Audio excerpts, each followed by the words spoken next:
부는 대한암협회 노동형 부회장님께서 좌장을 맡아 진행해 주시겠습니다. 노동형 부회장님은 대한암학회 이사장이시며 서울대학교 암병원 원장을 역임하고 계십니다. 오늘은 특별히 환자를 대표하는 대한암학회 부회장님 역으로 이번 좌장을 맡아주셨습니다. 노동형 부회장님을 소개해드리겠습니다.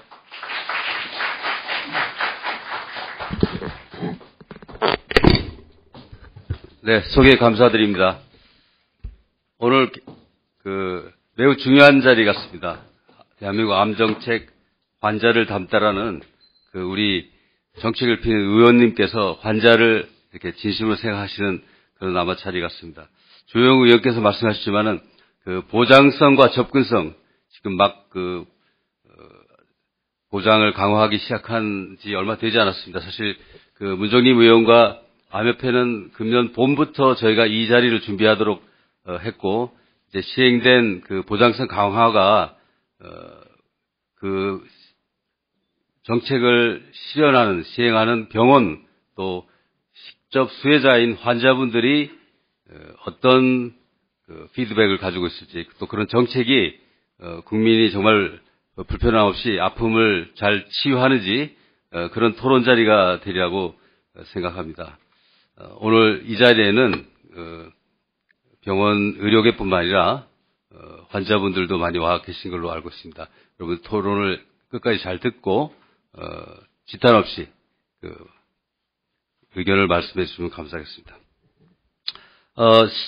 시간 관계상 시간을 잘 지켜주기를 토론자분들께 부탁드리고요. 바쁘신데 다들 와 있어서 감사드립니다.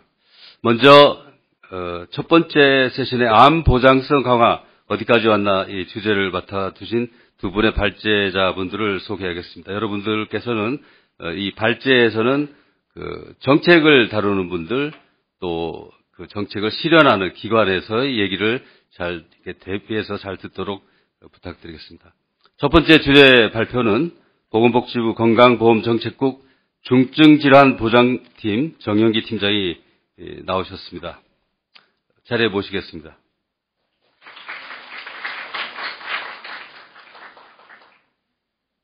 정영기 과장님께서는 암 보장성 강화 정책의 성과와 향후 계획이라는 주제로 20분간 발표해 주시겠습니다.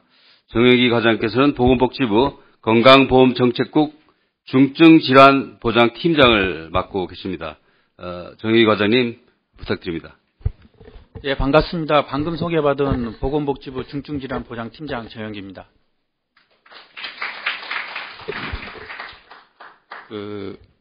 제가 말씀드릴 거는 복지부가 그동안 건강보험 관련해서 이제 보장성을 지속 확대해 왔고, 그 중에서도 특히 암 환자를 비롯한 중증질환 환자들에 대한 보장성을 지속적으로 확대해 왔습니다.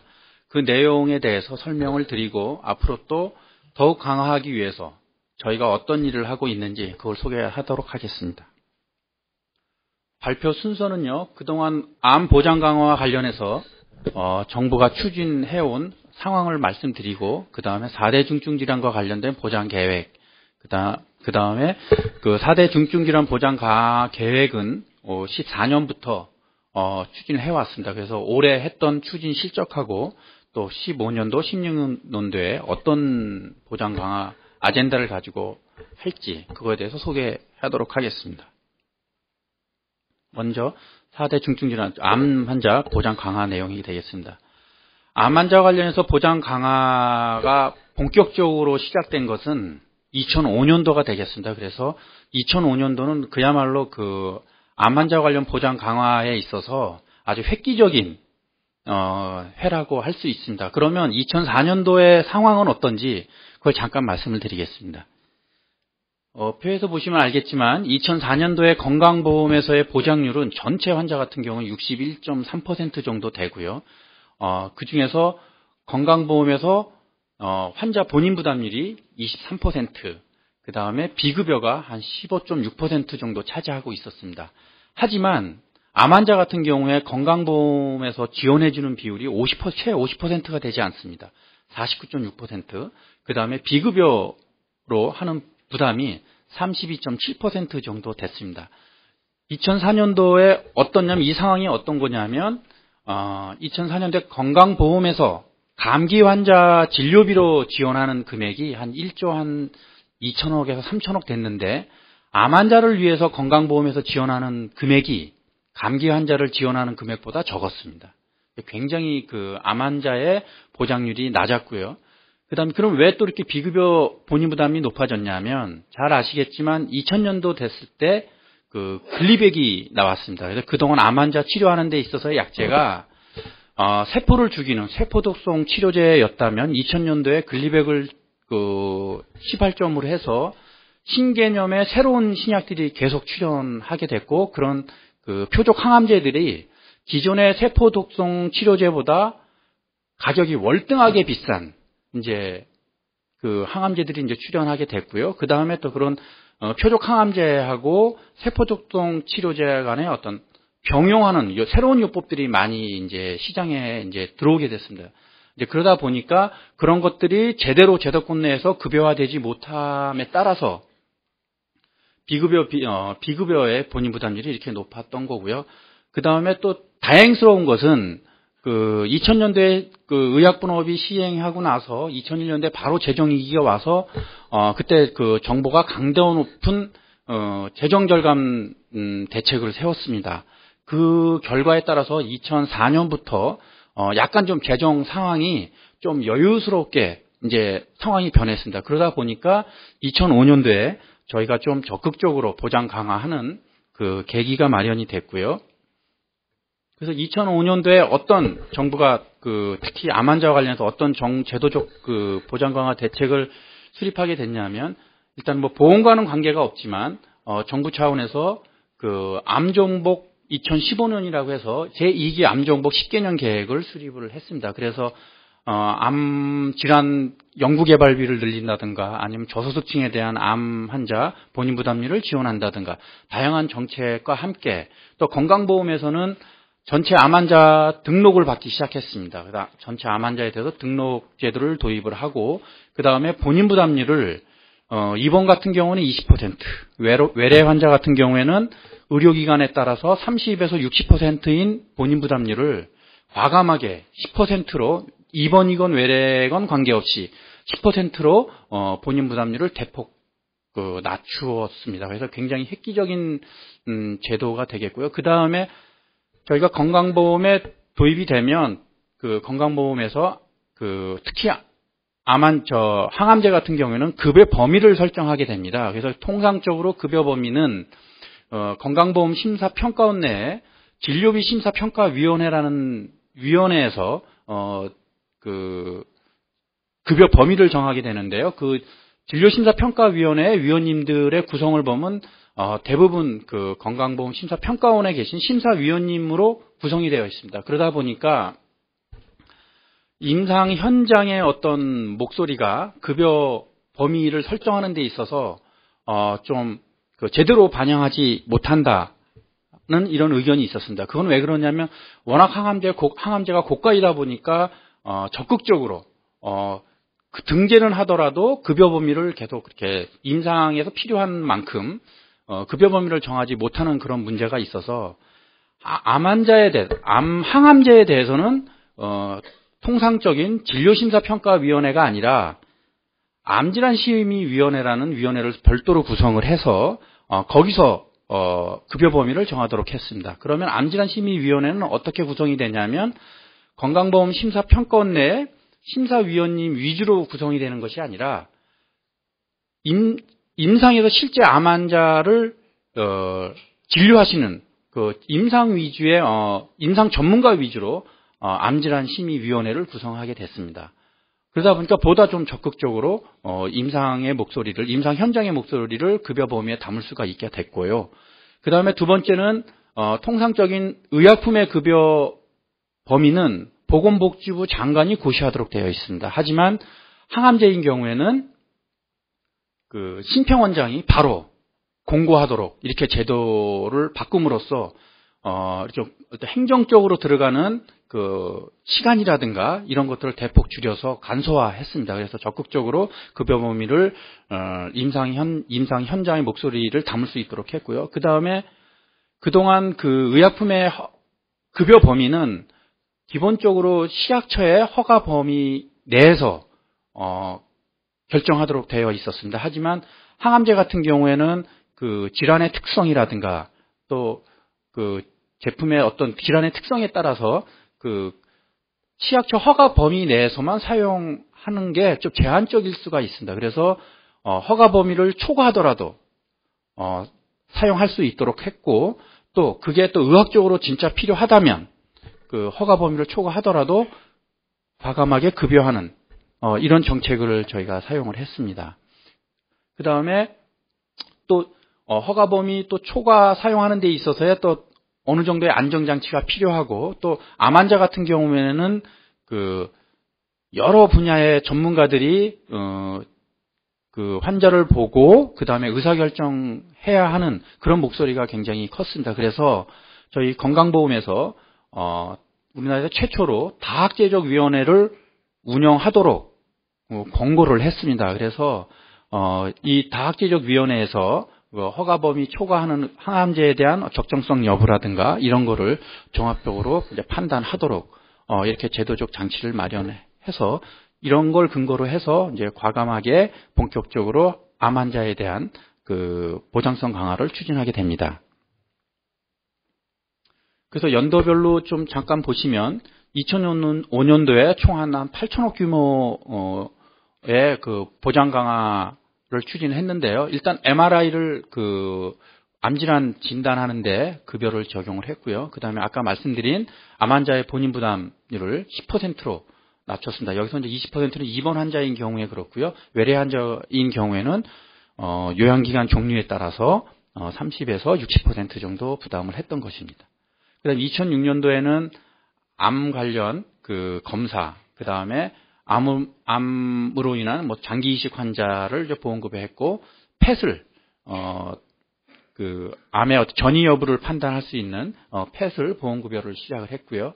그다음 2008년도에는 그동안 그 백혈병 환자의 원인 근본 치료로서 이제 골수 이식이 있는데 그거에 대한 어떤 완화를 기준을 좀 완화해서 급여를 확대했습니다. 그다음에 2009년도에 이제 유명한 이제 유방암의 허세틴 급여를 했고요. 그다음에 본인 부담률을 또 10%에서 5%로 낮춰서 지금까지 유지하고 있습니다. 그다음에 2011년도에 이제 간암의 넥사바, 그다음에 그 혈액암의 벨케이드, 그다음에 양성자 치료, 그다음에 세기변조 방사성 치료도 급여로 전환이 됐고요. 그동안 그다음에 2013년도에는 항암제 계속 지속적으로 항암제는 계속 그 급여를 확대해 왔고요. 그다음에 4대 중증 질환과 관련해서 그 초음파 검사를 그동안 계속 비급여였던 초음파를 암 환자 4대 중증 질환 진단에는 초음파 검사를 급여하는데 적용을 하게 되었습니다.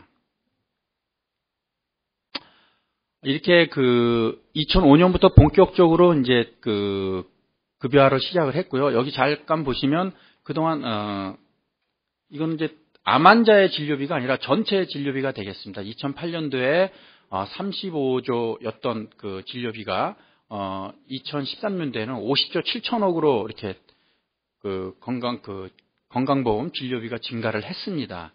2008년 대비 2013년대의 증가를 보면 이게 한 2013년도 그 건강보험 본인 부담 포함해서 이게 진료비가 2008년 대비 한 45% 정도 증가한 수치가 되어 있습니다. 2008년에 비해서 45% 증가가 됐고요.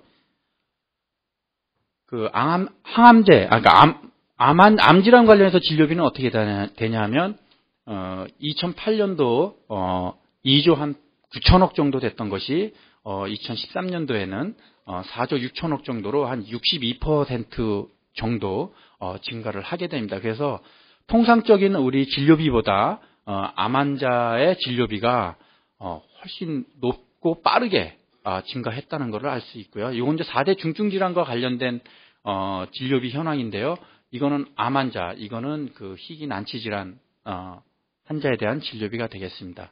특히 암 환자 같은 암 질환 관련해서 진료비는 08년에서 02년도는 연평균 10% 이상씩 증가가 됐고 13년도에는 12년 대비 한 8% 정도 증가를 한 수치입니다. 이 수치는 아까도 말씀드렸지만 일반 그 진료비 그 증가에 비해서 상당히 높은 수치라고 할 수 있겠습니다.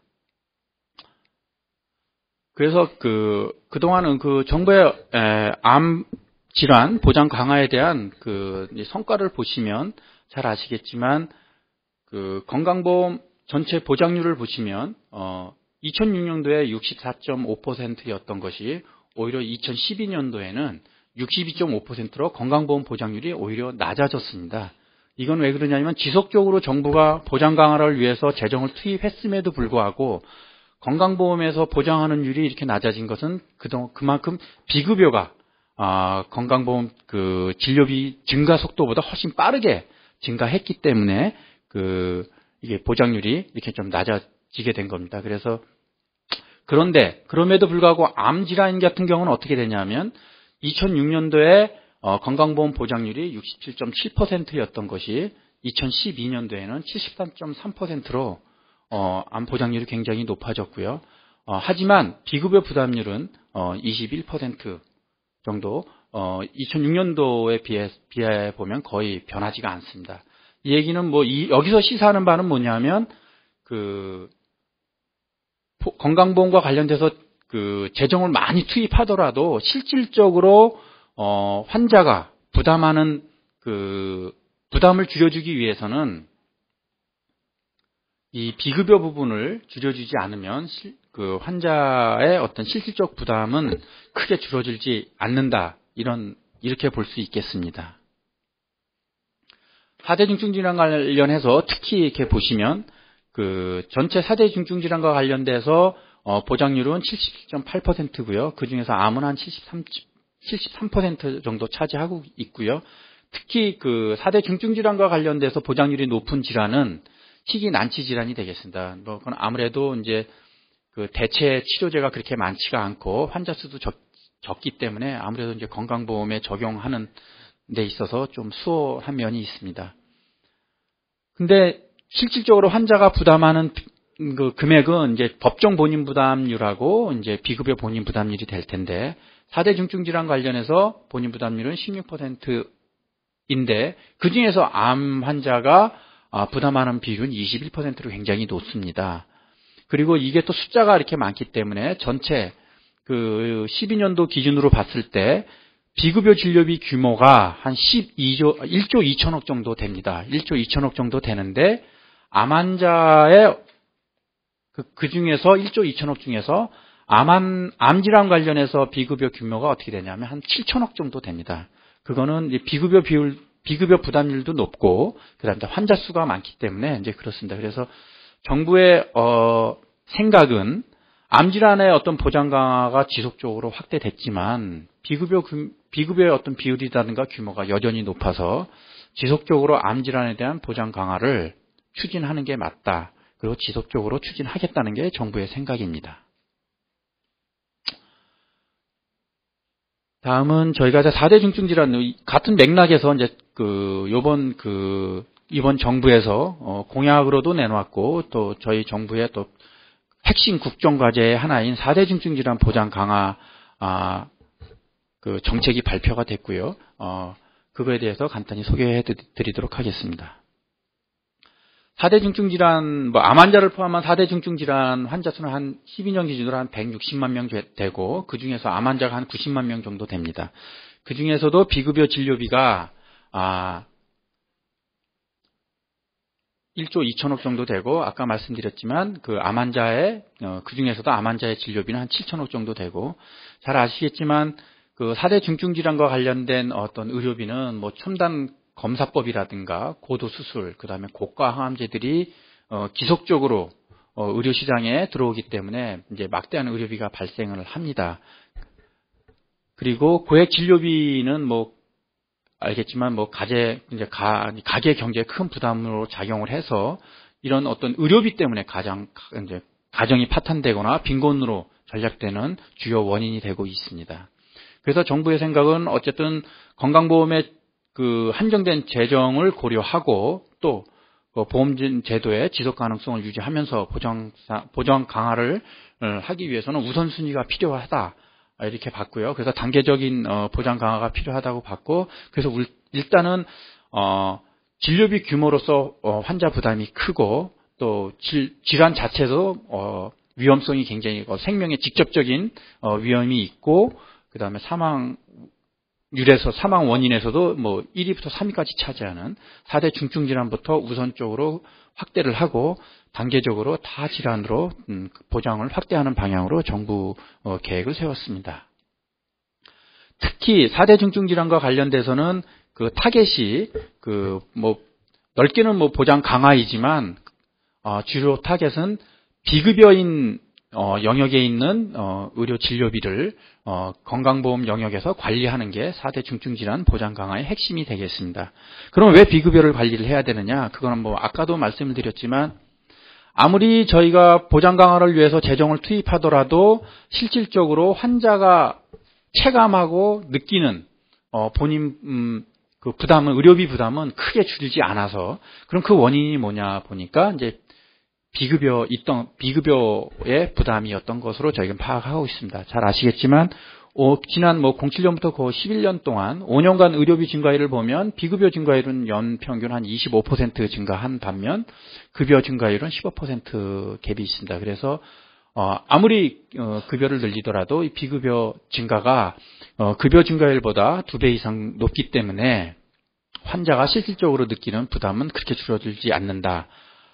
이런 생각을 가지고 있고요. 그래서 비급여 의료 중에서 진짜 필수적인 의료는 당연히 급여권으로 넣지만, 급여로 넣기에는, 필수 급여로 넣기에는 좀 부적절하지는 않지만 어쨌든 좀 무리가 있는 그런 의료에 대해서도 저희가 급여 건강보험 영역에서 관리하는 것이 맞겠다는 게 정부의 생각이고, 그런 방향으로 정책을 추진하고 있습니다. 그 일환으로 좀 필수급여로 하기에는 좀 무리가 있지만, 그래서 어떤 급여권, 하지만 또 급여 영역에서는 관리를 해야 되겠고, 그래서 저희가 도입한 제도가 선별급여 제도가 되겠습니다. 선별급여 제도는 일단은 본인부담률을 건강보험에서는 본인부담률을 입원인 경우에는 20%, 외래인 경우에는 30%를 적용하고 있지만, 선별급여 대상인 경우에는 저희가 본인부담률을 50이나 80%까지 높여서 급여 영역에서 관리를 하겠다는 거고, 급여 영역에서 관리를 하게 되면 일단은 그 보험 가격이 정부 통제를 받게 됩니다. 그리고 또 건강보험에 또 관리가 되면 또 심사 청구를 하기 때문에 또 의료 서비스에 대한 적정 관리를 할 수가 있고, 또 그 다음에 또 의사 선생님들도 또 비급여했다면 좀 자유스럽게 그 의료 행위를 하던 거를 또 심사와 청구를 하게 되니까 또 시장에서 또 적정 진료를 할 수 있는 경찰 효과가 있게 됩니다. 그래서 전반적으로 이제 환자를 위해서는 가격도 통제가 되고, 또 불필요한 의료도 예방을 하고, 또 본인 부담 정부에서도 또 그 보험 재정에서도 최대 50%까지 진료비를 지원해 주게 됩니다. 그래서 상당히 그 본인 부담률을 낮출 수가 있고요. 그다음에 이건 또 선별급여다 보니까 이제 가격 설정에서도 기본적으로는 저희가 가격 설정하는 원칙을 적용을 하되, 좀 가격 결정을 하는 데 있어도 좀 유연하게 이제 결정하는 이제 제도를 가지고 있고요.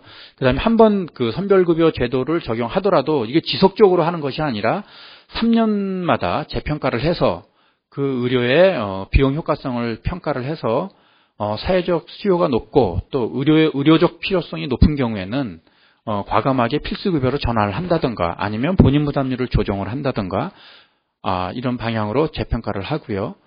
그다음에 이런 그 선별급여 대상에 대해서는 별도의 건강보험 시스템에서 운영하고 있는 위원회 이외에 별도의 그 급여평가위원회라는 걸 둬서 별도 심도 있게 논의를 하고 있습니다.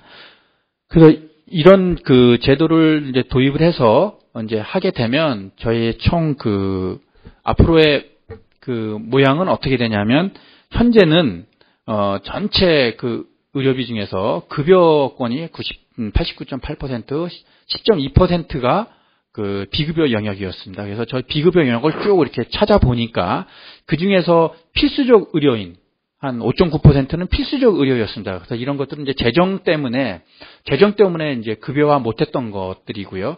이런 것들은 그 3.6% 정도는 좀 비용 효과성이 좀 미흡하거나 뭔가 필수 급여 하기에는 뭔가 조금 부족한 의료가 되겠습니다. 하지만 의학적으로는 필요한 의료가 되겠고요. 이런 것들이 3.6%고 그 다음에 0.7%는 급여하기에는 좀 문제가 있는 것들, 미용, 성형 등이 되겠습니다. 그래서 앞으로 그 16년 이후에는 어떤 모양으로 바뀌냐면 이 필수적 의료, 의학적으로는 반드시 필요한데 재정 때문에 급여하지 못했던 것들은 과감하게 필수급여로 전환을 하게 되고요.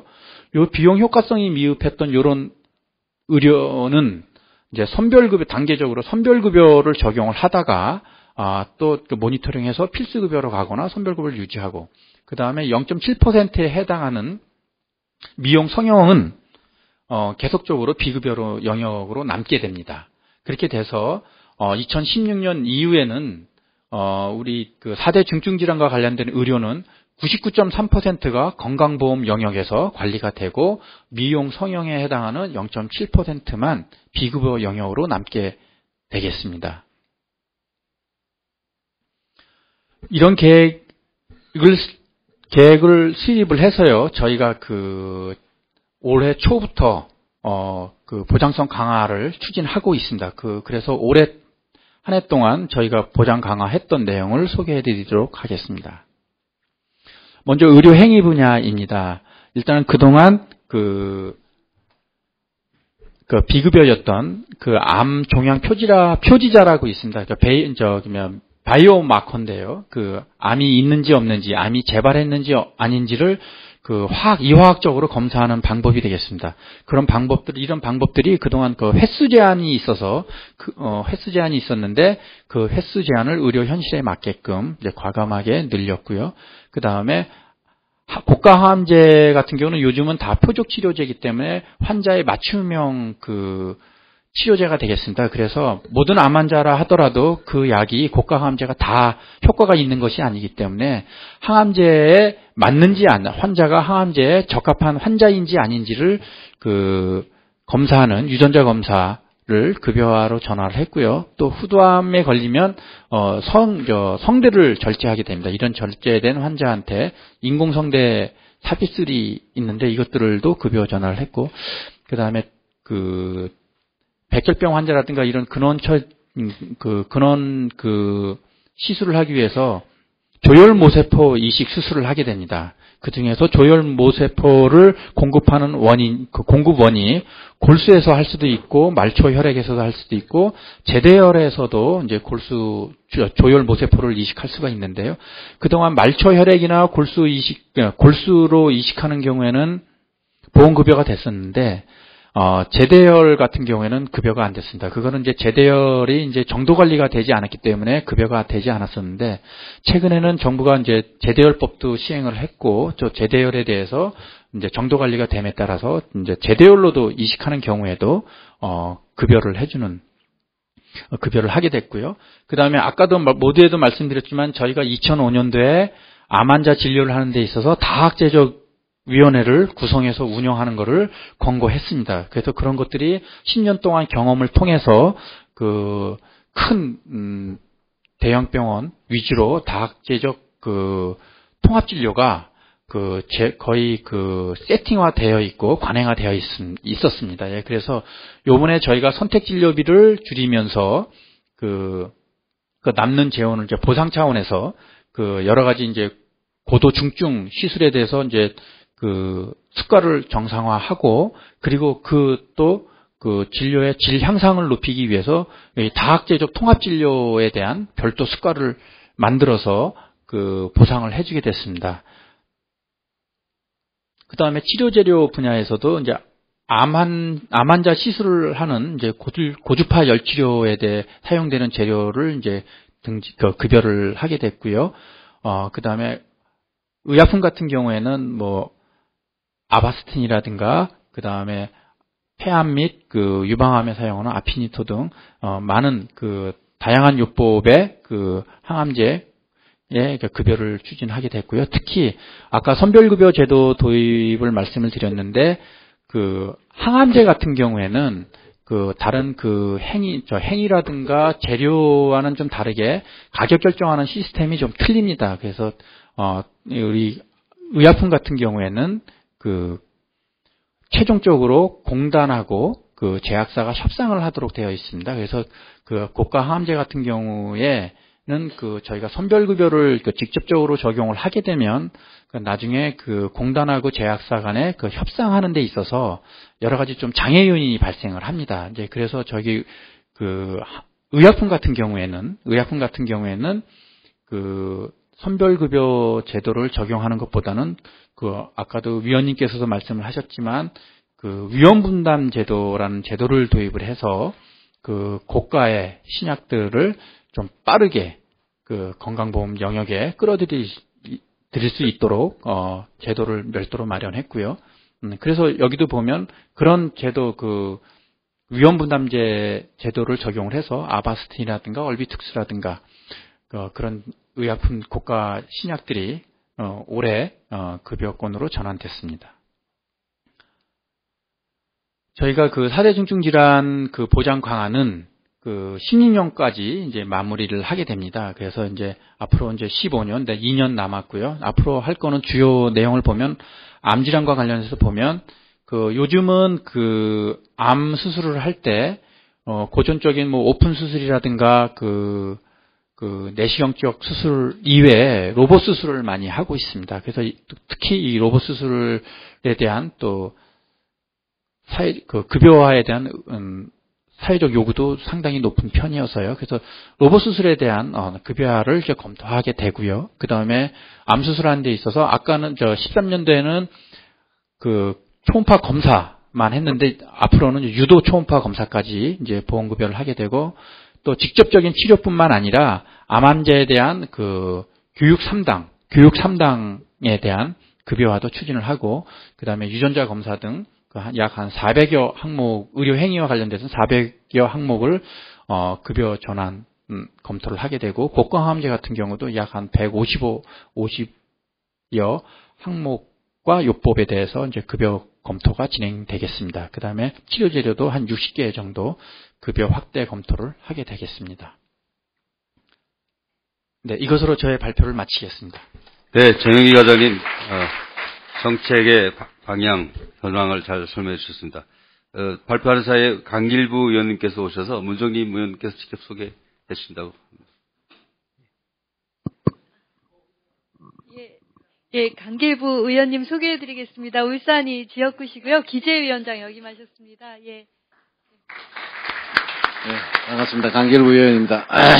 우리 문정림 의원께서 이 암학회협회와 또 이런 좋은 세미나를 갖게 돼서 축하드리고 가장 시의적절하다고 생각합니다. 어제는 저하고 또 이제 호스피스 완화 의료를 했는데 뭐 저는 이 분야는 전혀 모르겠습니다만 어제 도와주셔가지고 좋은 성과가 있었는데 오늘 이런 토론을 통해서 이 암이 최고 우리 이제 한국 사람인데는 큰 병이니까, 이것을 대체하는데 큰 역할을 해주시고, 지금 갑자기 생각나는데 제가 말기암 환자들의 이 어떤 단체가 아니고 그 사람들이 스스로, 누가 수동으로 해서 암 환자인데도 불구하고 약도 안 먹고 산에 이렇게 다니면서 뭐 어디 치료하는 거기에 제가 따라가본 일이 있거든요.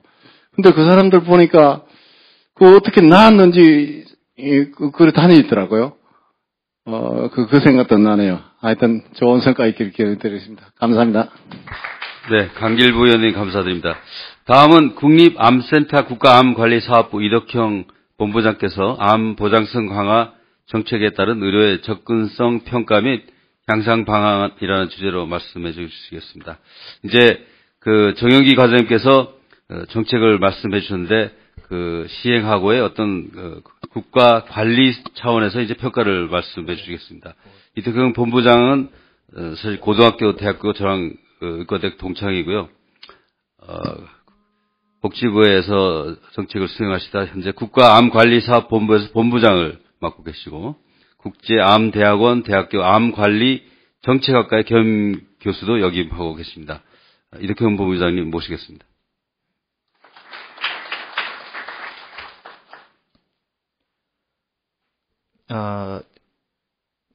저는 접근성 쪽에 좀 얘기를 하겠습니다. 질병 부담이 계속 늘고 있는 것은 주지의 사실이고요. 사망으로 볼 때 가장 최근에 암 생존율이 높아졌습니다만 그래도 누적 사망으로 볼 때는 아직도 암 사망이 우리 사망을 주도하고 있는 것은 주지의 사실입니다. 저 아래 잘 안 보이시겠습니다만 여기 지난 1999년부터 2011년 말까지 암으로 진단받았던 한 250만 명이 2012년 1월에 그 중에 몇 분이 살아계신가 저희가 조사를 한 결과입니다. 110만 명. 그러니까 이만큼 암을 경험한 또는 생존하고 지금 또 그 일부는 치료받고 계시는 분들이 이렇게 많다는 것을 같이 좀 알았으면 합니다. 앞서 정영기 회장께서 그 보험 중심으로 보장성 강화한 내용은 자세히 설명했기 때문에 요 재정 수요 보면 그 전반부에 한 3조 5천억 원, 그 다음에 한 작년까지 또 3조 좀 넘게 이렇게 보험 쪽에서 암에 관련해가지고 더 투입한 그러한 것으로 요약할 수 있습니다.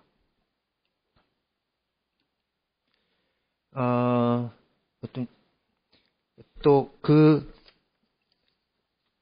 크게 급여를 확대한 부분, 그 다음에 검사 및 수술 관련해서 보장성을 확대한 부분, 그리고 최근에 이제 약제 관련해서 보장성이 확대되기 시작했고, 오늘 약제 관련된 보장성이 좀 핵심 과제로 알고 있습니다. 그렇지만 물론 보험이 가장 이를테면 큰 손이고요. 보험이 주도적으로 이 보장성과 암뿐 아니라 이 4대 중증 질환 관련된 그 보장성 강화에 주역을 하고 있습니다만 암 관련해서 그것만으로 다 되지는 않고 이 틈새가 많이 있어서 그 틈새를 메우는 것을 여러 방면에서 정책적으로 그 조치를 하고 있습니다. 그 중에 하나가 지역암센터, 이것은 보장성에 더해서 지역에서 접근성을 더 담보하기 위한 것이죠. 우리가 12개의 지역암센터를 그동안 지정해왔고 여기에 시설 장비비 그리고 암관리 사업비를 상당한 수준으로 투입을 한 것이 사실입니다. 그리고 소기의 성과도 있었습니다. 또 한 축은 당장 그 환자 중에 진료비의 그 직접적 부담을 덜어드리기 위한 그런 진료비 지원 정책도 동원을 했습니다. 그래서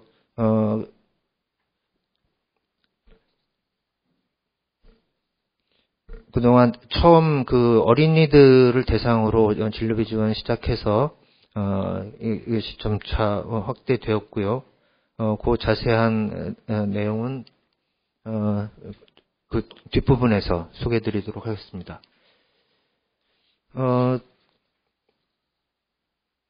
이것이 그 이제 접근성 관련된 저희 모니터링 결과입니다.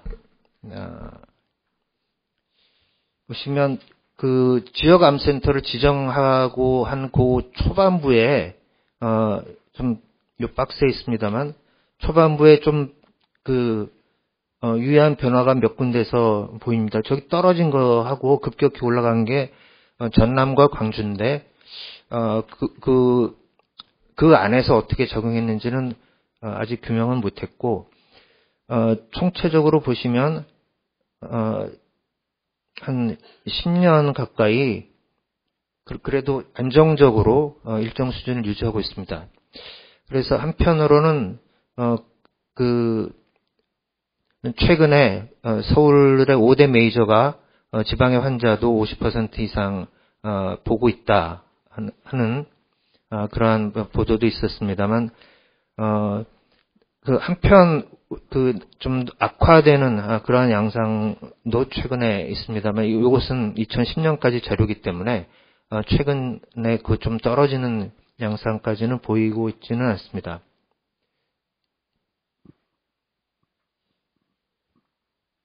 이것은 좀 다른 측면입니다만 첫 치료 접근성도 거의 일정 수준으로 유지하고 있는 것을 볼 수 있습니다. 그리고 여기 제시하지는 않았습니다만 참고로 암 진단 후에 적극적인 치료를 받지 않는 비율 이것도 저희가 모니터링을 했는데 이것은 유의하게 떨어지고 있습니다. 주된 요인은 그동안 보험의 제도를 통한 보장성 확대가 적극적 치료를 받지 않는 비율을 낮추는, 그러니까 적극적으로 치료를 받게 하는 그러한 역할을 작용을 했다고 판단할 수 있습니다. 암 환자 의료비 지원 사업은 소아부터 시작해서 지금 한 6만 4천 명 정도가 직접적 지원 대상에 이르고 있습니다. 저희가 의료비 지원 사업에 대해서 만족도 조사를 했는데 제일 왼쪽이 소아암이고요. 소아암 만족도 100%에 가깝고 의료 급여의 경우도 상당히 높습니다. 90% 정도 수준이고. 근데 건강보험 저기 오른쪽에서 두 번째 것이 건강보험인데 위에 두 개의 막대가 한 70%를 차지하고 있습니다. 그러니까 30% 정도는 건강보험 급여에도 불구하고 본인 부담하는 그런 영역에 있어서 좀 만족도가 좀 떨어지는 그런 양상을 볼 수 있습니다.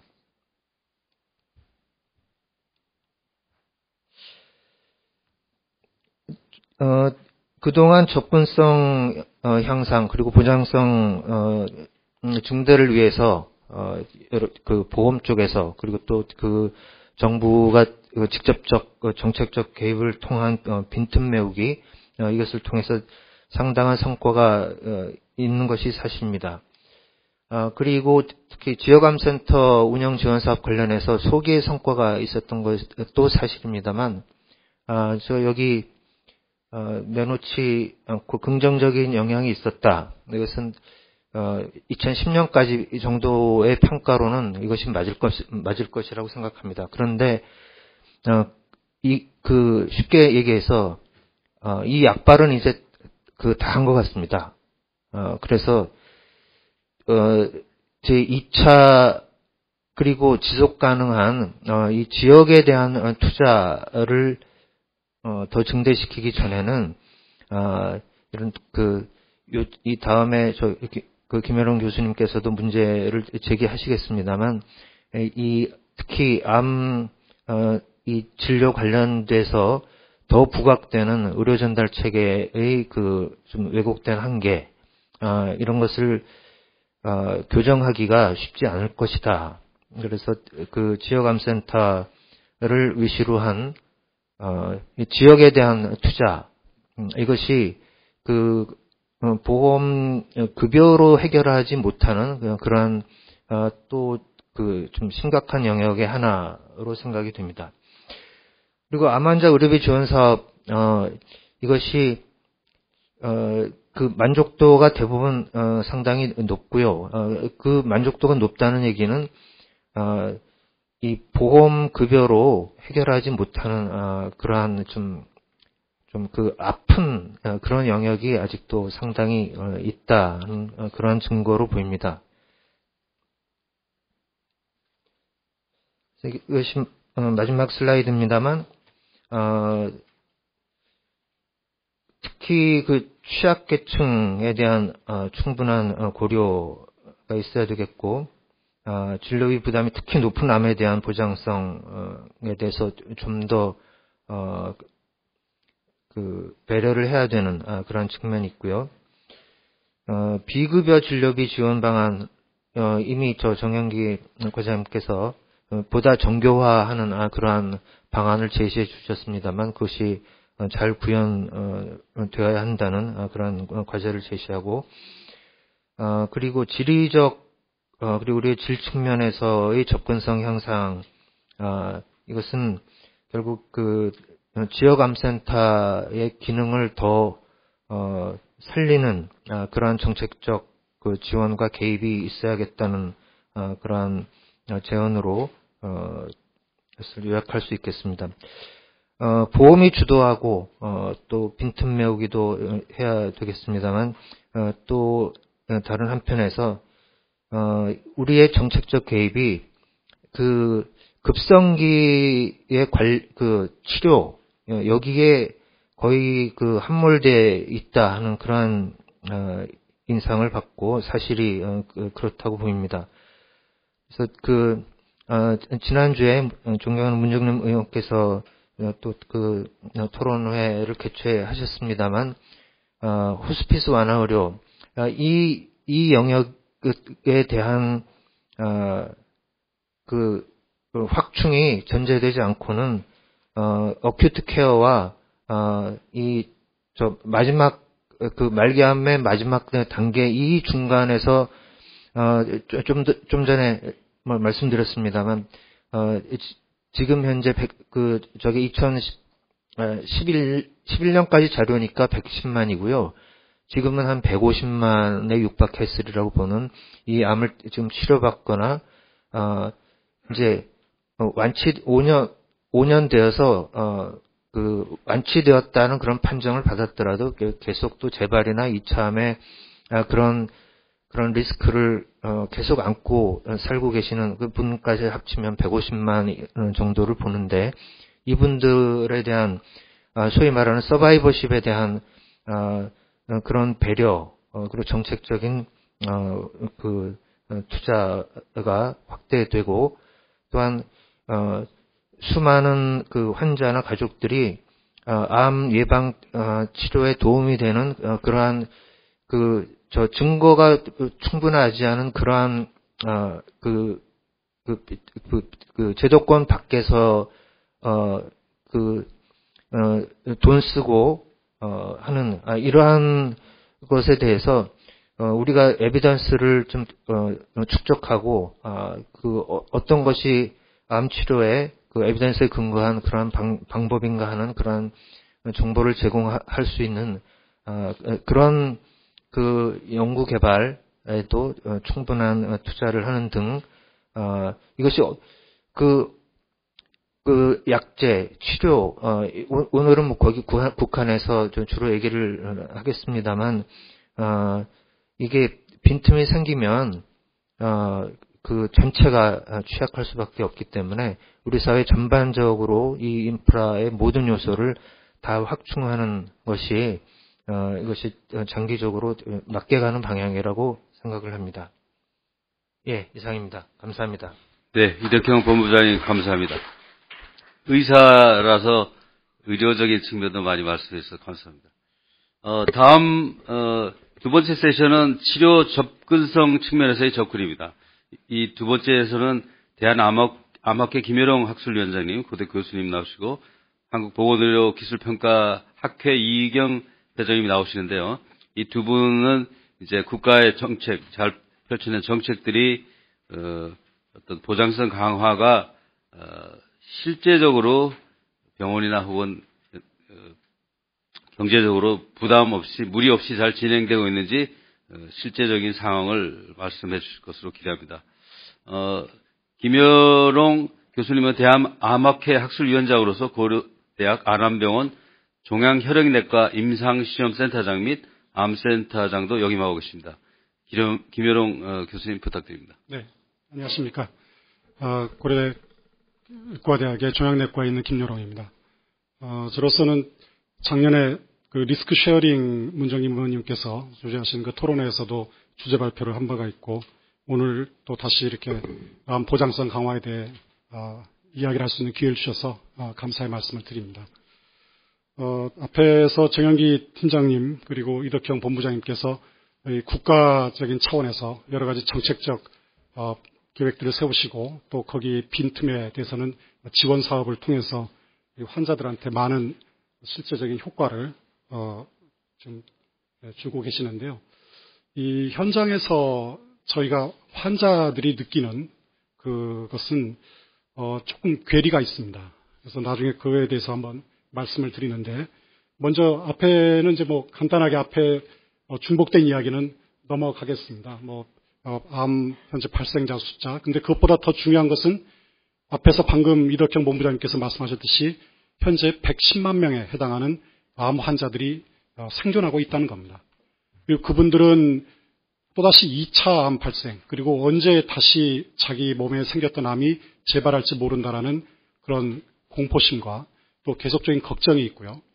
현재 적극적으로 치료를 받고 있는 환자들은 이 치료 기간이 언제까지 가야 될지 모른다는 불확실성과 그 막연한 그런 그 위기감, 그것이 경제적인 부담감으로 계속 누적이 되올 때 그분들이 느끼는 것은 그냥 정부 정책에서 어떤 접근성이나 보장성 강화로 해결할 수 없는 경우들이 상당히 많이 있습니다.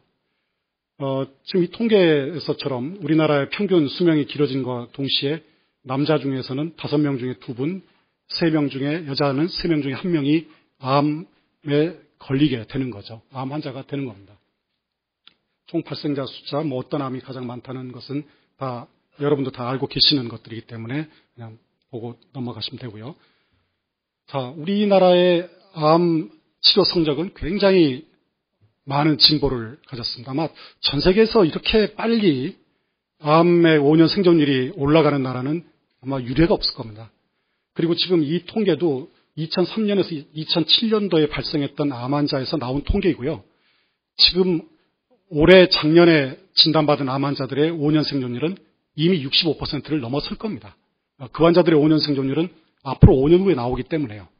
그리고 국가에서 지금 10개년 암 정복 사업에서 목표로 삼는 5년 생존율, 지금 2015년도에 68%는 목표로 삼고 있는데 아마 그거는 이미 초과 달성했을 가능성이 높습니다.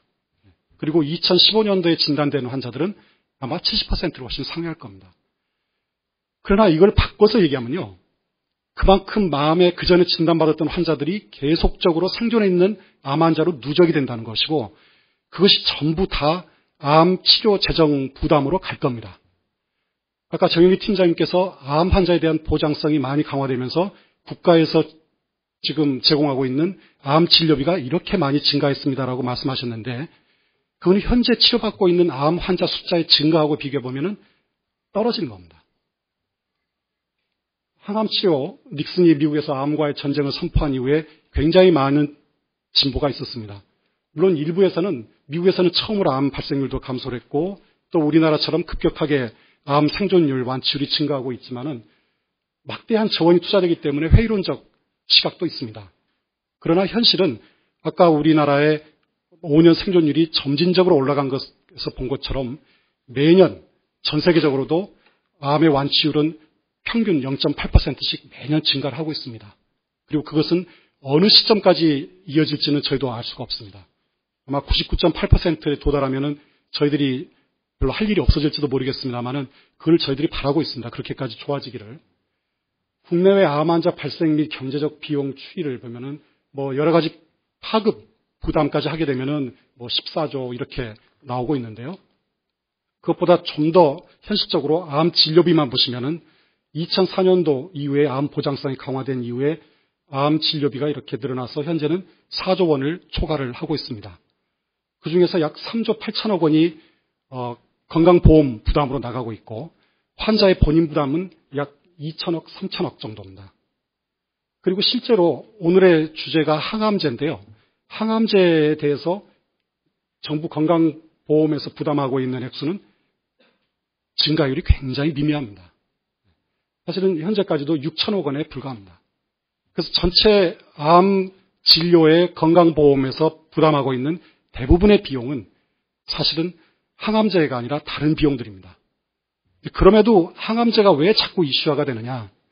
바꿔서 얘기하면은 항암제가 굉장히 많은 약이 새로이 개발돼서 나오고 있고 고가 약이 나오고 있고 거기서 어떤 혁신적인 발전이 많았음에도 불구하고 현재 비급여라는 또는 불인정이라고 하는 장벽에 의해서 제도권 안으로 들어오지 못하고 있는 이야기를 역설적으로 보여주고 있는 겁니다. 국립암센터에서 진행하고 있는 암 환자들에 대한 지원 사업, 지금 계속 이런 커브로 지원이 되고 있습니다. 185억, 131억, 130억, 112억. 그리고 이 지금 비용들은 대부분 굉장히 그 저소득층 환자들에서 도저히 의료비를 더 이상 감당하지 못하는 분들을 위해서 지원 사업이 하고 있습니다만은 제가 진료하는 의사 입장에서 이 지원 사업이 어떤 대상 환자들에 해당되는지, 과연 내 환자가 저기에 지원을 받을 수 있는 대상자인지, 정말 그 많은 암 환자들 중에서 지원 대상자임에도 불구하고 저 제도가 있는 것에 대해서 제대로 알질 못해서 혹시 혜택을 못 받고 있는 환자는 없는지, 이런 것들이 좀 의심이 됩니다. 그리고 이러한 그 지원 제도는 어느 특수 계층의 그 접근성을 향상시키기 위한 어떤 그런 제도일 텐데요. 그럼 과연 이런 식의 제도가 조금 발표되면서 어떻게 보면은 더 씌우기, 그런 형식으로 과연 가야 될 것인가 하는 이제 근본적인 질문이 됩니다. 이건 이제 또 다른 지표인데, 아까 제가 말씀드린 것처럼 암 발생률의 증가는 매년 8.8% 평균입니다. 그래서 이렇게 보시면은 약 그 2005년부터 2012년 사이에 46%인가 늘어나는데 그쳤습니다. 발생률은요. 그러나 현재 병원을 다니면서 치료받고 있는 환자의 숫자는 매년 13.2% 증가해서 총 2.33배가 증가했습니다. 바꿔서 얘기하면은 암을 진단하고 장기 생존 환자들이 증가하고 있고, 또는 이미 4기 암 환자로 진단받았다 하더라도 그 환자들의 평균 생존 기간이 과거의 6개월에서 현재 2년으로 늘어났다 그러면은 그 대상 환자의 숫자는 4배로 늘어난 겁니다. 그리고 그 환자들은 매달 의료비를 지출하고 있는 겁니다. 여러분들이 암 환자를 주위 가족에 있으시면은 아마 쉽게 느끼실 겁니다. 가족 중에 어떤 분이 암 진단을 받았다는 소식을 들으면은 모든 관련되는 친척, 친구분들이 병문안을 합니다. 전부 다 관심을 갖습니다. 얼마가 들든지 최선의 치료를 받으십시오. 재정적 부담이 있으면은 내가 거기에 십시일반 도움을 드리겠습니다. 돈 봉투를 건네고 가십니다. 그 환자가 1년이 지나서 계속적으로 병원에 다니면서 할 때 그 환자는 아무한테도 손을 못 벌립니다. 그 환자가 전부 다 그걸 부담을 해야 됩니다. 환자들 중에서 저한테 치료받고 있는 중령으로 예편하신 분, 지금 매년 연금 300만 원이 나오는데 매달 들어가는 항암제 매번 입원했다가 6인실에 입원했다 퇴원하면서도 약 15만 원씩 됩니다. 2주일에 한 번씩. 한 달에 30만 원씩 꼬박꼬박 들어갑니다.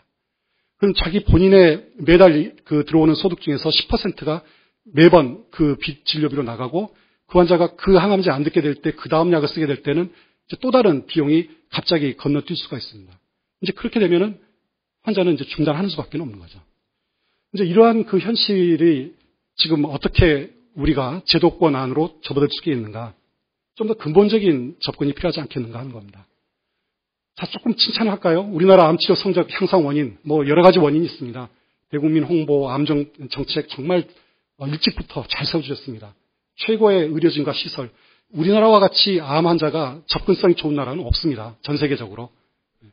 암 진단을 받고 바로 최고의 의료기관에 내가 보고 싶은 명의한테 바로 그 다음날 진료 신청해서 볼 수 있는 나라가 세상에 어디 있겠습니까? 환자의 집중화, 전문화, 그래서 집중화도 되고 전문화도 되고 어느 한 기관에서 보는 그 어떤 암 환자의 숫자가 전 세계 최고 기록을 도달할 정도로 높은 율을 도달하고 있습니다. 그만큼 숙련되고 더 이상의 어떤 그 질적으로서는 우의정을 받지 못하죠. 보장성 강화에 따라서 환자 부담, 저희가 외국에 가서 강의를 하면서 우리나라에서는 이런 항암제를 정부에서 95% 내주고 환자가 5%만 내준다 그러면 전부 다 거기서 듣는 청중들이 으악합니다. 그렇게 좋은 나라가 세상에 어디 있냐. 그리고 환자나 보호자들의 치료지 전 세계적으로 가장 유명합니다. 근데 저희가 볼 때 암 보장성 강화의 목적은 크게 암 환자의 진료 접근성을 제고해야 될 것이 하나 있고요. 그 다음에는 고액 진료비로 인한 가정 파탄, 빈곤 전락의 방지가 두 번째 겁니다. 접근성 상당히 제고가 됐습니다. 그러나 그 접근성을 바꿔서 얘기하면은 만약 계속적 누적되는 진료비의 부담으로 인해서 그 환자가 더 이상 그 가게에서 부담을 할 수 없을 경우에는 아무리 바로 걸어가서 의료기관에 갈 수 있다 하더라도 접근성은 없는 거나 마찬가지입니다. 고액 진료비로 인한 가정 파탄, 빈곤 전락의 방지를 하고자 하는데 과연 이것이 일정 퍼센테지 20%던 것을 10%로 줄이고 10%인 것을 5%로 줄이면 해결되는 것인가? 과거에 항암제 어떤 그 일반적인 보통 항암제 지금도 5-FU 시스플라틴 아주 그런 과거에 오래된 항암제는 한번 투여받는 약값이 5,000원, 10,000원입니다. 그거의 5%는 정말 미약한 수준이죠. 자, 그러면은 최신 혁신적 항암제 한번 투여받는데 한 달 비용이 1,200만 원. 5%면은 상당한 비용입니다. 이게 일정 비율로 해서 될 일인가 하는 거죠. 그래서 그러면 전부 다 암 환자라고 그래서 그럼 전부 다 대주는 것이 좋겠느냐? 저는 아니라고 봅니다. 그건 어떤 형평성에 있어서도 마찬가지고 적어도 최소 진입 장벽은 있어야 된다고 봅니다. 그래야 이게 모럴 해저드가 없습니다. 필수 진료에 대해서는 상위 계층보다 하위 계층에 더 많은 지원이 있다라고 국회에서 여러분들이 비난을 하고 계십니다. 여러 데이터에 의해서 그렇습니다. 왜 이런 게 나오냐? 일정 퍼센테지를 보험급여에서 부담해주기 때문입니다. 그렇기 때문에 일정한 본인 부담률 때문에 누적 부담이 있고 이 누적 부담이 경제적 능력에 따른 진입 장벽을 초래하고 있는 것이고 이것이 그 다음에 어떤 단편적인 지원책을 자꾸 불러 모으게 됩니다. 자, 그럼 저소득층에 대해서 어떤 지원 사업을 하자. 이런 것들이 생기게 되는 겁니다.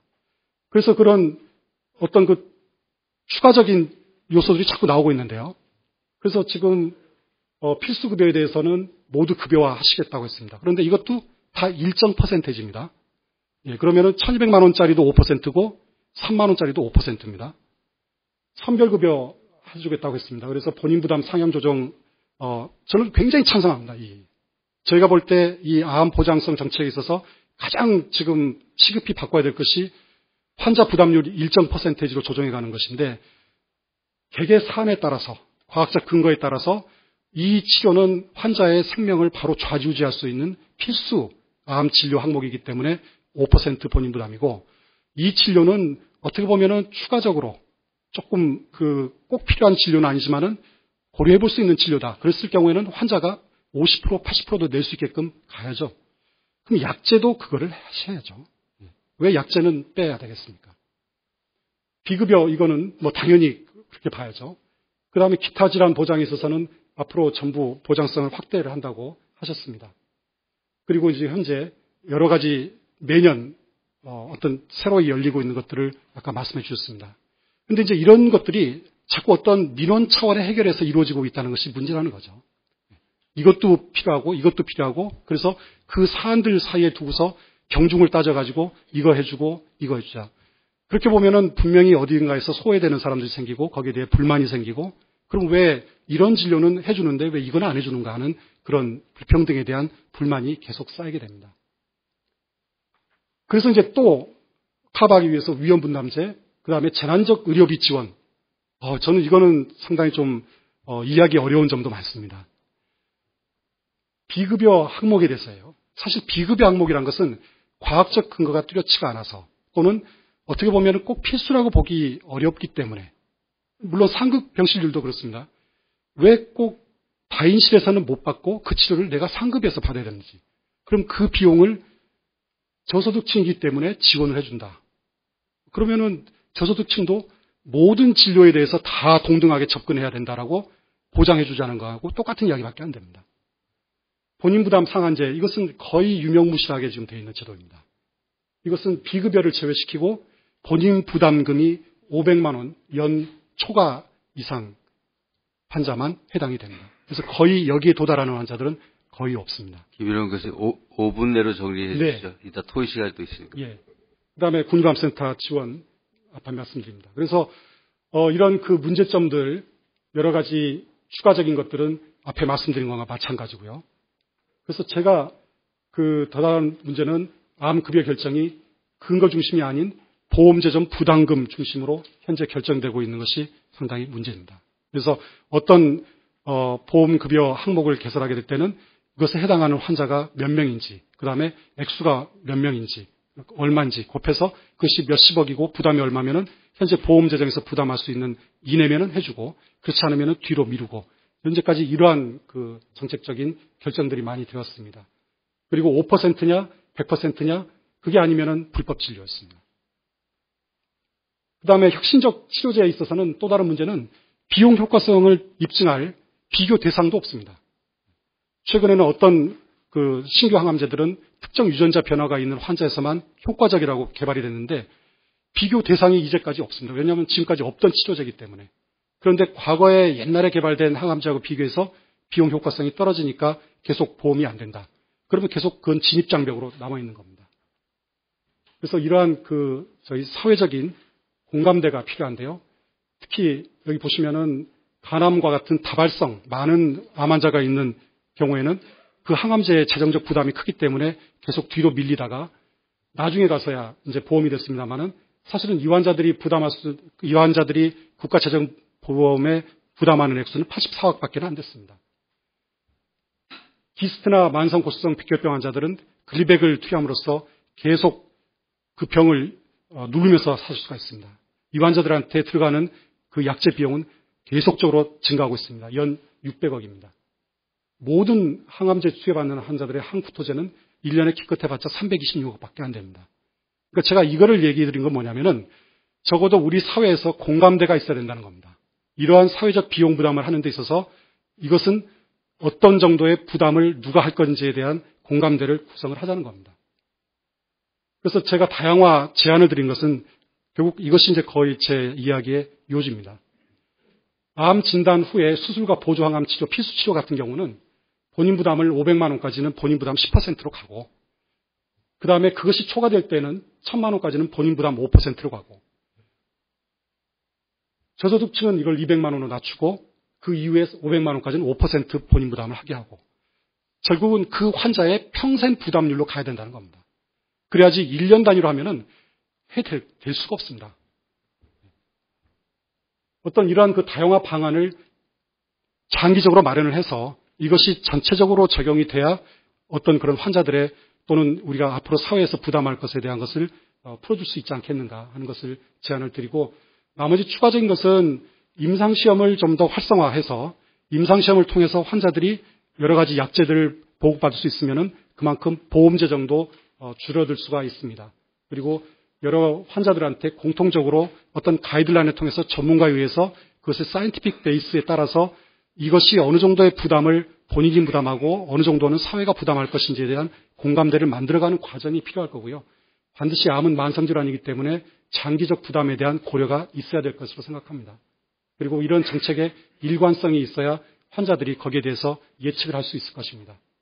정부가 이런 중증질환 보장성 강화를 하시는 것에 대해서 정말 감사드리고, 저 일선 의사 입장에서는 더더욱 더 성숙된 정책이 마련되기를 바라고 있습니다. 그리고 이것은 각 환자의 경제적 부담 능력과 필수 표준 진료 범위에 대한 종합적인 급여 정책이 반드시 따라야 될 것이라고 생각을 합니다. 그리고 신약에 대한 보험 급여 평가 및 과정에 저희 의료계 입장이 좀 더 적극적으로 반영되기를 기대를 하고 있습니다. 이후에 저희 학회에서도 이런 정부와의 참여를 적극적으로 노력을 해서 이런 저희들의 의사가 반영될 수 있도록 노력을 해보겠습니다. 그리고 각 환자의 경제적 부담 능력과 이런 그 치료 범위에 대해서 공감대를 앞으로 많이 할 수 있었으면 좋겠고요. 그 다음에 연구자 주도 임상시험 보험급여 가능을 좀 더 넓혀가지고 신약을 통한 그런 환자들의 혜택이 더 많이 돌아올 수 있게끔 했으면 좋겠습니다. 그리고 의료 전달 체계나 이런 쪽은 뭐 도저히 오늘 할 수 있는 얘기의 그 성질은 아니기 때문에 언젠가 아마 또 문 의원님께서 또 기회를 마련해 주시지 않을까 싶습니다. 이상 여기까지 말씀드리고 제 발표는 마치도록 네, 하겠습니다. 김현웅 교수님 감사합니다. 환자를 치료한 의료인으로서 하실 말씀이 많으신 거 보면 보장성에 이제 많은 또 논의와 수정을 해야 될 것 같습니다.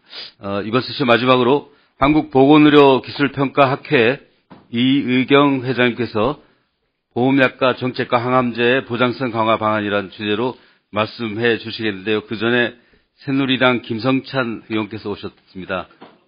인사 말씀 부탁드립니다. 네, 의원님들의 관심이 상당히 많습니다. 국민들을 생각하는 그런 깊은 뜻이라고 이해가 됩니다. 이의경 회장님은 한국보건의료기술평가학회 회장으로 계시고 한국보건사회 양료경영학회 부회장 및 성균관대 약학대학 교수로 역임하고 계십니다. 이 약가나 혹은 정책들이 경제적으로 사실 경제성이 가장 중요하다고 생각되는데 적절한지 아마 그런 부분에서 얘기해 주실 것 같습니다. 이경 교수님 부탁드립니다. 네. 예, 좋은 소개 말씀 감사합니다. 그리고 이렇게 좋은 토론회를 마련해 주신 문정임 의원께도 감사를 드립니다. 제가 오늘 말씀드릴 내용은 이제 보험 약가 정책을 주로 중심으로 말씀을 드리도록 하겠습니다. 앞에 암으로 인한 사회 경제적 부담은 이미 여러 발제자께서 말씀하셔서 스킵을 하겠고요. 제가 몸담고 있는 보건의료기술평가학회에서는 굉장히 환자에 대한 접근성도 굉장히 중요한데 동시에 건강보험 재정이 이걸 어떻게 감당할 것이냐, 이 두 마리 토끼를 어떻게 잡을 것이냐, 그러니까 건강보험 재정의 안정적인 지원 그리고 환자의 어떤 의료에 대한 접근성, 이 두 마리 토끼를 어떻게 잡을 것이냐 이런 내용을 주로 많이 고민하고 저희가 연구하고 토론하는 그런 학회가 되겠습니다. 그래서 여기 슬라이드에서도 보시듯이 굉장히 앞으로 그 인구의 고령화라든지 이게 끝난 건가요? 이게 레이저인 줄 알고 제가 눌렀더니 끝나버렸네요. 예, 다시 이게 레이저인가요? 예.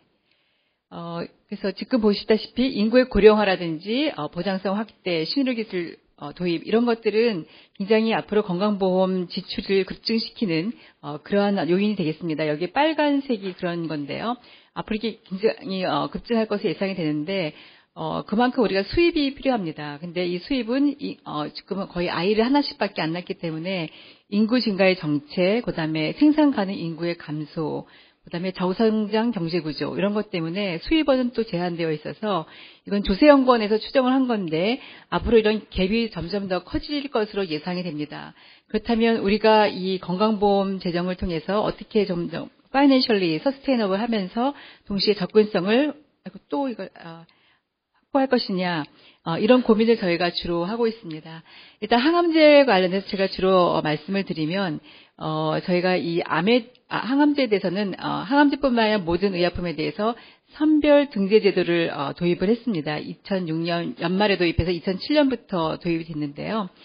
그 골자는 뭐냐면 이렇게 우리가 건강보험 재정과 또 치료의 어떤 우수성을 다 고려해야 되기 때문에 치료적 가치, 경제적 가치 이거를 두 가지를 전부 다 고려해서 이 두 가지 기준을 만족한 그런 경우에만 건강보험에서 급여를 해주자. 이게 이 제도의 골자가 되겠습니다. 그래서 이 제도가 도입된 이후부터는 경제성 평가 이런 어떤 비용 효과성이 얼마나 우수한가를 많이 검토를 하고 있습니다.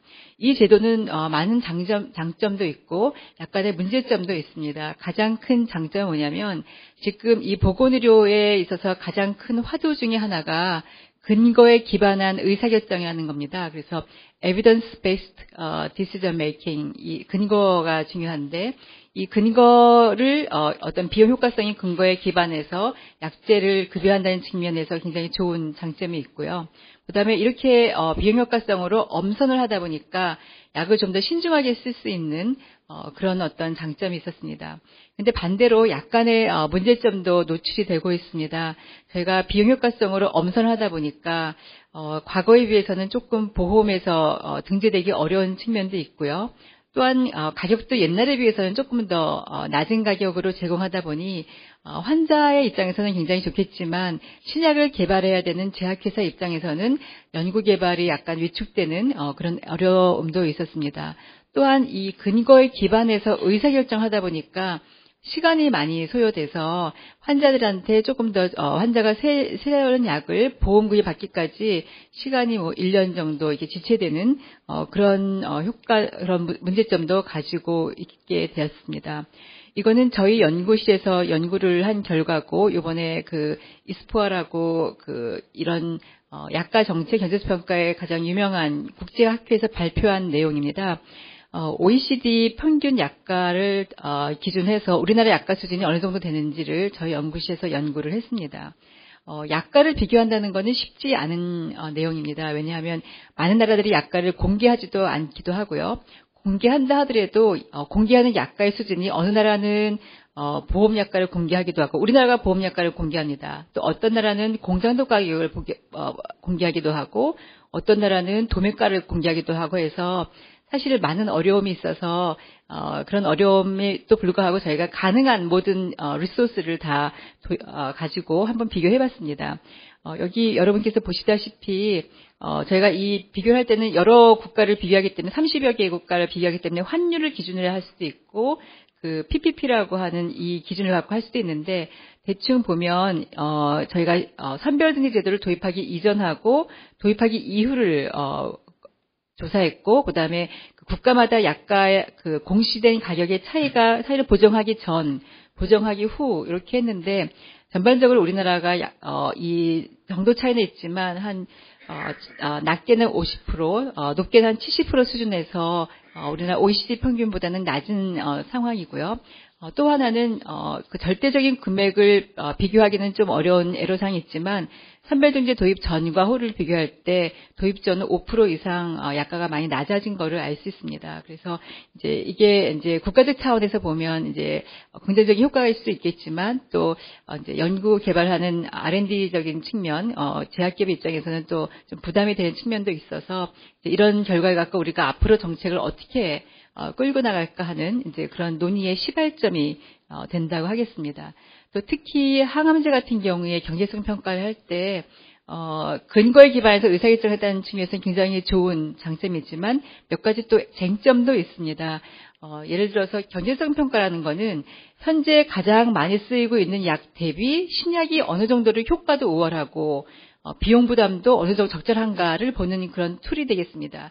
그러다 보니까 어떻게 비교 대상을 잡느냐에 따라서 그 결과가 많이 좌우가 돼서 건강보험 심사평가원이라는 기구에서는 경제성 평가 지침을 만들어 놓고 있습니다.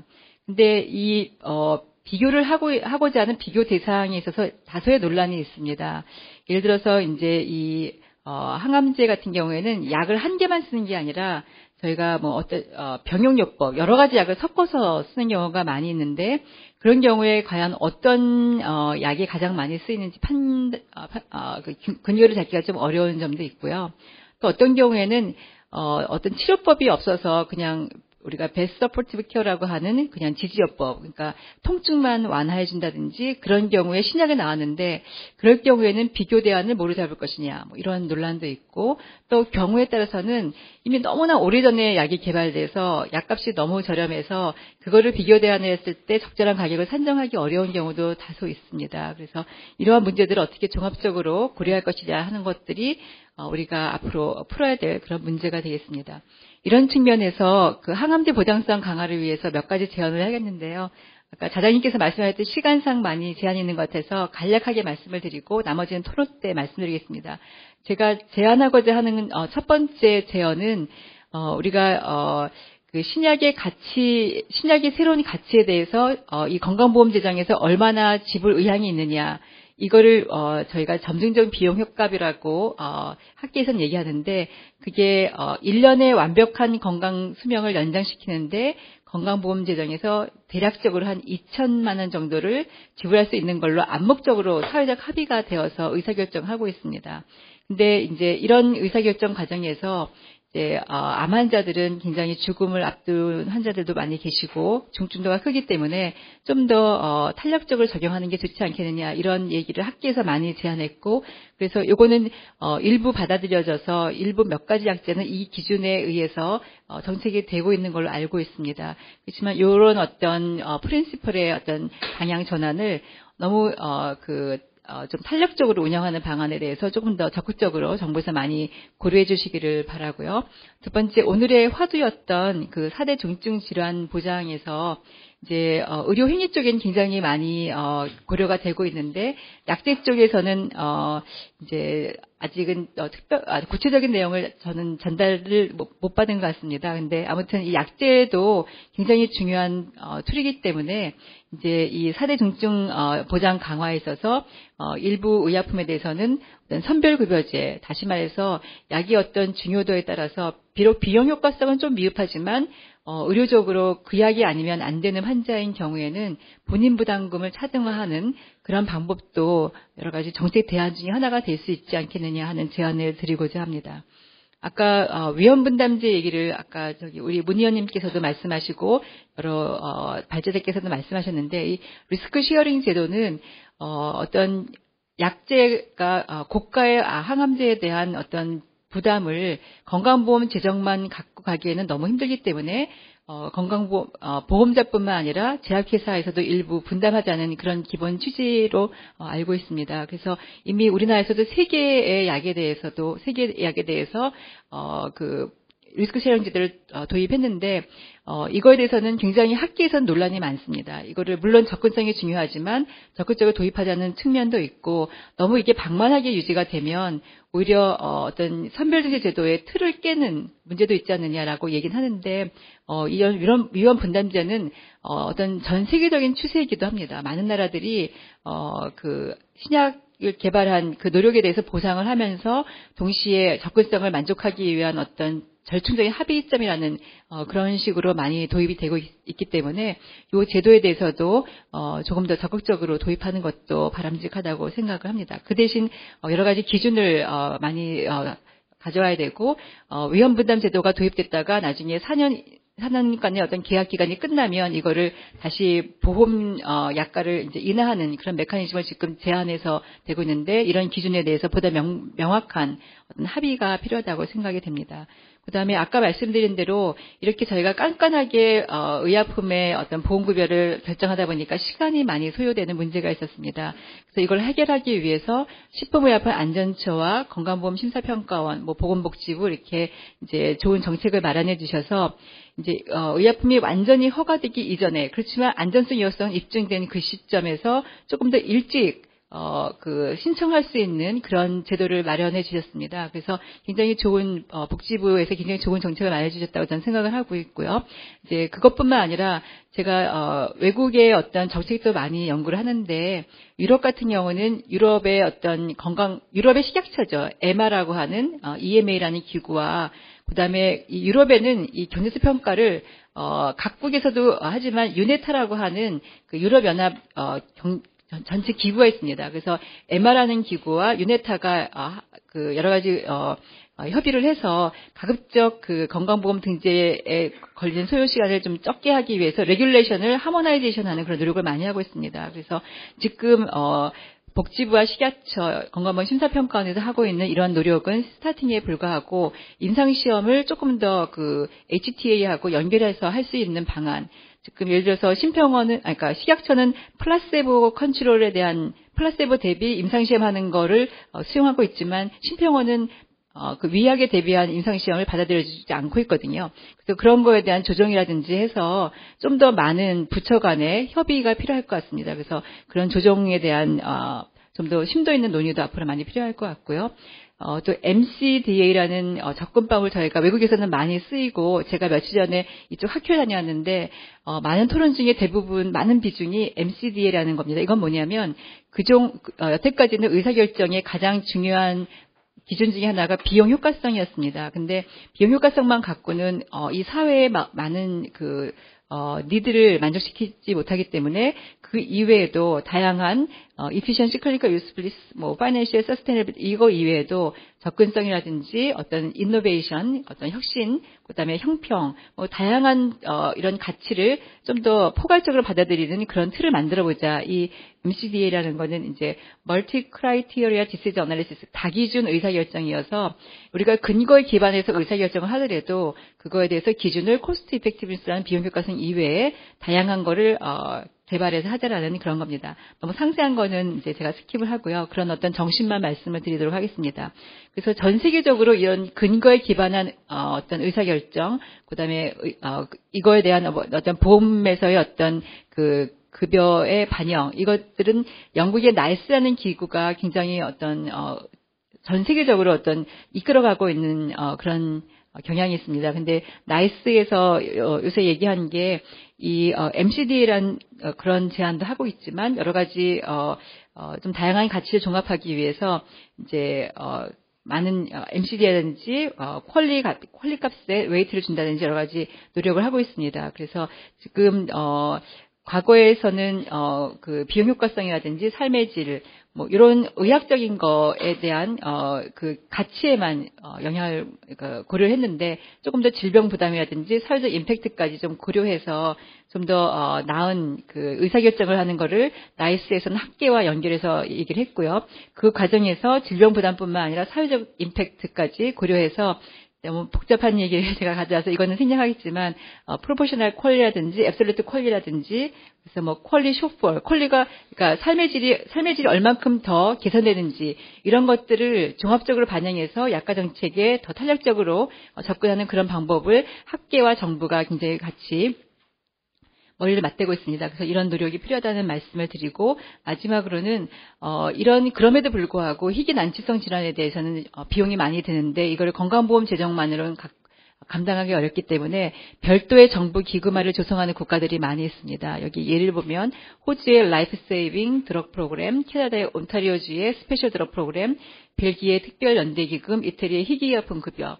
그래서 희귀의약품이나 항암제는 굉장히 이 치료제가 절실함에도 불구하고 건강보험 재정으로는 감당하기가 어렵기 때문에 별도의 기금화를 추진하고 있는 그런 예시도 있기 때문에 저도 오늘 이 자리를 빌어서 이 비급여 의약품 중에서 환자한테 정말 필요한 거라든지 이런 경우에는 좀 예외적으로 좀 환자한테 혜택을 줄 수 있는 그런 별도의 기금도 마련하는 게 좋지 않겠느냐는 제안을 드리고자 합니다. 예, 마지막 말씀으로는 이제 굉장히 우수 치료제에 대한 어떤 보장성 강화는 매우 중요하다고 생각하고요. 굉장히 어렵게 우리가 해야 되겠지만 여러 토끼를 잡아야 되는 거죠. 그래서 보장성 강화를 통한 접근성 향상 그리고 또 제약회사가 신약 연구 개발을 지속할 수 있는 그런 혁신적 가치에 대한 밸류, 그다음에 건강보험 재정의 어떤 서스테이너빌리티, 건강보험 재정의 지속 가능성 이 세 가지를 염두에 두고 오늘 남은 토론회가 계속 좋은 논의가 있기를 바라겠습니다. 감사합니다. 네, 이규영 교수님 좋은 제안 감사드리고 시간 잘 지켜서 감사드립니다. 저희가 50분까지 휴게 시간을 가지겠는데요. 그 전에 우리 문정림 위원께서 새로 오신 김재식 의원님도 소개해 주시고 간단하게 1, 2부를 좀 정리를 해 주시기 부탁드립니다. 그리고 50분까지 휴게를 가지도록 하겠습니다.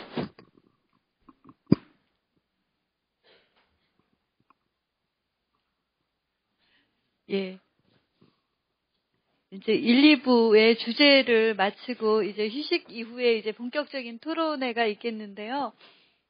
제가 2부 자장은 원래 맡기로 했었는데 법안 심사 때문에 좀 왔다 갔다 할 가능성이 있어서 노동영 암학회 이사장님께서 전반적인 자장을 맡아주신 것을 다시 한번 감사드립니다. 그리고 중간에 보건복지위원회 위원이신 김재식 의원님 오셔서 잠깐 소개해드리겠습니다. 예. 검사 출신이고요. 서산 태안이 지역구신데 보건복지위에서 활발한 활동하고 계십니다. 많은 관심 부탁드립니다.